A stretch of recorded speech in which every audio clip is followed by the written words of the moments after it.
I first started promotion at Cheeks the last year before it closed. The resident DJs were, I think, Al and Stacy. It was 8 of us: Steve Butler, Floyd Wellens. It's a bunch of cats I went to school with. I had just went to Western. I came back that year. I think the year was 87. It was 87, 88. That was the last year Cheeks was open. I remember we brought in Candy J, and I learned how to work with artists at that point because she performed live there. And that was my kickoff. Cheeks was my kickoff. And then I was still DJing during this time. And it was a party that went till 4 a.m. And once I saw the people were still in line in Detroit at 3 a.m., I knew I had something here. 246 was a block from Lola's. Now, another block over is now my current store, which is all in the same little 2-block radius.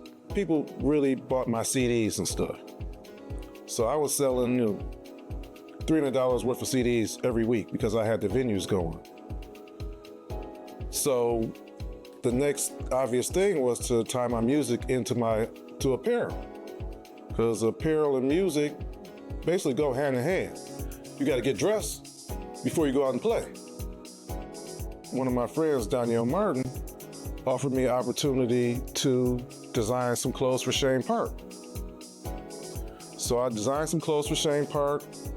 I gave it to them. They said they loved them so much that they wanted me to come in and run the actual apparel for Shane Park.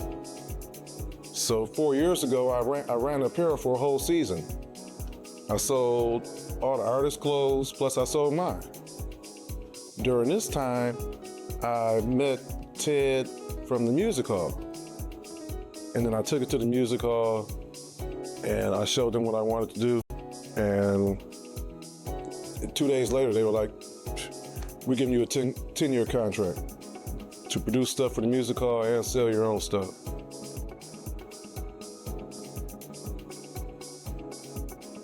He's known locally and he's respected within almost like a cult level following. But I say unsung because I think that his reach should be a lot broader given what he brings to the table. And so if everybody doesn't know a Bruce Bailey like I know a Bruce Bailey, I would call him unsung, because I think there are stories like Bruce that made it out of the city and that are coming from the city that I think the world would be better off knowing about and experiencing. So in that sense of on an international scale, Bruce is very unsung. He's known amongst those who know.